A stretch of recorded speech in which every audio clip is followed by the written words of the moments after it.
வணக்கம் பிரதி. மேட்டூர் அணையிலிருந்து ஆண்டுதோறும் ஜூன் 12ஆம் தேதி டெல்டா பாசனத்திற்கு தண்ணீர் திறக்கப்படும். ஆனால் இந்த ஆண்டு தண்ணீர் திறக்கப்படவில்லை. கால தாமதமாக தண்ணீர் திறக்க வாய்ப்பில்லை.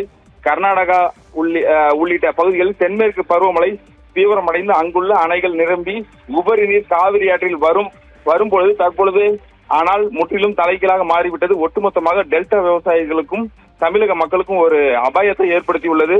120 அடி கொண்ட மேட்டூர் அணை தற்பொழுது 77 அடிக்கும் கீழே சரிந்துள்ளது.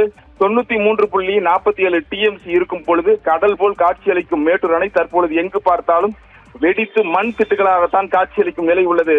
கர்நாடகா அணையில் உள்ள இரு அணைகளிலுமே போதிய நீர் இருப்பு இல்லை. கர்நாடகா அணை நீர் பங்கீட்டு அடிப்படையில் தர வேண்டிய தண்ணீர் ஜூன் மாதம் வரை இதுவரை தமிழகத்திற்கு கொடுக்க வேண்டிய 6.45 டிஎம்சி நிலுவையில் உள்ளது. பருவமழையும் தீவிர அடையவில்லை. இது போல பல காரணங்களால் மேட்டூர் அணை வறட்சியின் பிடியில் சிக்கியுள்ளது. டெல்டா பாசனத்திற்கு தண்ணீர் திறக்க முடியாத சூழல்தான் தற்பொழுது வரை உள்ளது. அடுத்து வரக்கூடிய கோடை காலத்தில் கடுமையான குடிநீர் தட்டுப்பாடு ஏற்பட வாய்ப்புள்ளது.